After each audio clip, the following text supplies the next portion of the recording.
कौशलपुर एक कस्बा जहाँ लोगों की चहल पहल तो आम बात है।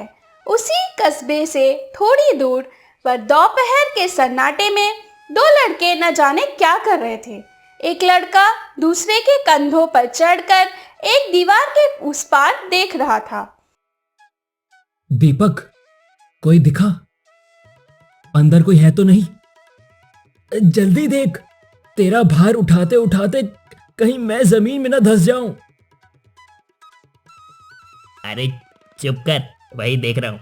अच्छे से देख लेने दे, कोई है तो नहीं। अगर पकड़े गए तो बहुत मार पड़ेगी सब पड़ेगी। वो हिटलर हमें जीने नहीं देगी। जो करना है जल्दी कर, नहीं तो हिटलर के मारने से पहले ही मैं दबकर मर जाऊंगा। थोड़ा कम खाया कर भैंसे, इतना भारी हो चुका है तू। दीपक अंदर इधर उधर ध्यान से देखता है और कहता है, कोई नहीं है, थोड़ा ऊपर उठो ताकि मैं इस दीवार पर चढ़ सकूं। कुछ खाया नहीं क्या? और जोर लगा। तू तो ऊपर चढ़ गया, अब मैं कैसे आऊं?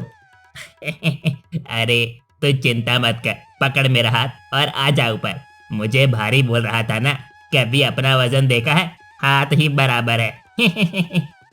तुझे खींचते खींचते मेरी हालत खराब हो गई।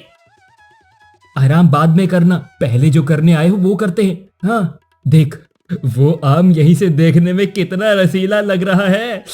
तो सोच, खाने में कितने स्वादिष्ट होंगे। ओए बस कर, छी छी छी, तेरी लार तो अभी से टपकने लगी है। आराम से चल, कोई हरकत मत करना, नहीं तो यहाँ का माली आ जाएगा। फिर तो समझदार है ही कि हमारे साथ क्या होगा। हाँ हाँ ठीक है, आराम से चलूंगा। तू तो डरा ही देता है। अब जल्दी चल, इससे पहले कि तेरी भविष्यवाणी सच हो जाए। दोनों एक पेड़ के पास गए और राहुल ने दीपक को पेड़ पर चढ़ा दिया। आराम से तोड़ना, ज्यादा शोर मत करना, नहीं तो पकड़े जाएंगे। मुझे मत सिखा, इस मामले में मैं तेरा गुरु हूँ, तुझसे ज्यादा चालाक हूँ। मैं आम गिराता हूँ तो जल्दी सारे आमों को थैली में डाल। अरे हरे ए भगवान, 100 बेवकूफ मरे होंगे तब जाकर तू पैदा हुआ होगा। बेवकूफ, तुझे पता नहीं था क्या कि हम आम चुराने जा रहे हैं? पता तो था, वो जल्दबाजी में थैली लानी भूल गया मैं। अब डांट मत यार, अब बता मैं क्या करूं? थैली भी लानी थी क्या? ओहो, मैं भूल ही गया था। अब क्या करूं? अब मेरा मुंह मत देख और जल्दी आसपास कोई थैली ढूंढ, वरना आम कैसे ले जाएंगे हम। तभी राहुल को पेड़ के नीचे ही एक थैली पड़ी दिखती है। लगता है आज भगवान हम पर मेहरबान है। ये देख दीपक, थैली मिल गई। कितनी बार समझाऊं तुझे, आराम से बोल मेरे भाई।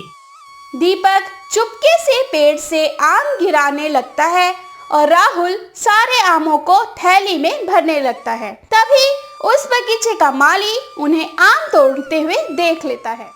कौन हो तुम दोनों? रुको, अभी तुम्हें बताता हूँ, जो बिना पूछे आम खाने के लिए आ गए हो। माली को देखकर दोनों डर गए, पर दीपक तुरंत पेड़ से उतरकर दीवार पर चढ़ गया। लेकिन राहुल अपनी जगह से हिला नहीं, वो डर के मारे वहीं जाम गया और माली ने उसे पकड़ लिया। राहुल के पकड़े जाने के बाद दीपक भी भागने के बजाय माली के पास आ गया। मुझे अच्छे से याद है कि तुम पास के ही अनाथ आश्रम में रहते हो। क्या तुम्हें वहाँ चोरी करना सिखाया जाता है? हम यहाँ मेहनत करके आम उगाएं और तुम आराम से खाओ, वो भी चुरा के। चलो अभी मोनिका जी से बताता हूँ कि तुम यहाँ क्या करने आए थे। नहीं नहीं, उनसे कुछ मत कहिएगा, हम आपके बगीचे में काम कर देंगे और आप ये आम भी रख लीजिए। बस उनसे कुछ ना कहिएगा, अगर उन्हें पता चला तो वो हमें जिंदा नहीं छोड़ेंगी। तुम भला मेरा क्या काम करोगे? और ये आम मेरे ही हैं, तो मुझे बेवकूफ बनाना बंद करो। अब तुम्हारी खबर मोनिका जी ही लेंगी। वो माली दीपक और राहुल को पास के अनाथ आश्रम में ले आया और बोला, मोनिका जी, ये देखिए आपके शिक्षित और अनुशासित बच्चे, आज इन्होंने आपका नाम रोशन किया है। कहे तो बताओ। क्या हुआ? क्या आप खुलकर बताएंगे? ऐसे घुमा फिरा कर मत बताइए, जो बताना है साफ साफ कहिए। मोनिका जी, मैं बस ये कहना चाहता हूँ कि आपके अनाथ आश्रम के लाडले बच्चे भरी दोपहर में मेरे बगीचे से आम चुराने गए थे। अच्छा हुआ जो मैंने इन्हें पकड़ लिया, नहीं तो मुझे क्या पता चलता कि आप बच्चे को ये सब सिखाती हैं। इनकी तरफ से मैं माफी मांगती हूँ। ये मेरी गलती है कि मैंने इन पर ध्यान नहीं दिया। आपका जो नुकसान हुआ है मैं उसे भरने के लिए तैयार हूँ। आपके अच्छे व्यवहार के कारण इन्हें छोड़ रहा हूँ, पर अगली बार ध्यान रखना। माली वहाँ से चला जाता है और मोनिका दरवाजा बंद करके दोनों की अच्छे से खबर लेती है। जब दोनों वहाँ से निकलकर अपने कमरे में पहुँचे बहुत मारा रे, मार डाला। अब कभी किसी के बगीचे की तरफ भी नहीं देखूंगा। उस हिटलर को बिल्कुल भी दया नहीं आई। हमें ऐसा कूटा जैसे कंबल में लागी धूल आई। कुछ दिनों बाद एक अमीर व्यापारी उस अनाथ आश्रम में आया। उसकी कोई संतान नहीं थी। वो एक लड़के को अनाथ आश्रम से गोद लेने आया था। सुन भाई दीपक, एक अमीर व्यापारी आया है एक लड़के को गोद लेने। काश वो मुझे चुने। अगर उसने मुझे चुना तो मेरा जीवन सुधर जाएगा। सुन सुन अरे तू चिंता मत कर, वह तुझे ही चुनेंगे। अब तो तेरी जिंदगी बदल जाएगी। कहीं तू मुझे भूल तो नहीं जाएगा? मैं तुझे कभी नहीं भूलूंगा यार। आखिर तू मेरा दोस्त है और तू चिंता मत कर, मैं तुझसे मिलने आया करूंगा। पर अब हिटलर से तू अकेले निपटना। तभी मोनिका आती है और कहती है, राहुल और दीपक, मैं तुम्हें एक बात बताना चाहती हूँ। एक व्यापारी आए हैं, उन्हें एक लड़का गोद लेना है। मैंने उन्हें सभी बच्चे दिखाए, पर उन्हें तुम दोनों पसंद हो। वो तुम में से एक को ही गोद लेंगे, तो सोच कर बता दो। इसमें सोचने वाली क्या बात है? राहुल ही जाएगा। मैं आपको छोड़ के कहीं नहीं जाने वाला। राहुल उस अमीर व्यापारी के साथ चला जाता है और दीपक इंतजार करता है कि राहुल उससे मिलने कब आएगा। दिन बीते, महीने बीते और कई साल गुजर गए, पर राहुल नहीं लौटा। दीपक ने उसके लौटने की आस लगभग छोड़ ही दी थी। अब दीपक बड़ा हो गया था और मोनिका ने अनाथ आश्रम की जिम्मेदारी दीपक को दे दी थी। राहुल, मुझे नहीं पता था तू कहाँ है, पर मुझे तेरी बहुत याद आती है रे। काश हम दोबारा मिल पाते। मुझे तुझसे खूब बातें करनी है। एक दिन किसी काम से दीपक कस्बे में गया था, तभी उसे एक नौजवान दिखा। दीपक ने उसे देखते ही पहचान लिया और जाकर उसे गले से लगा लिया।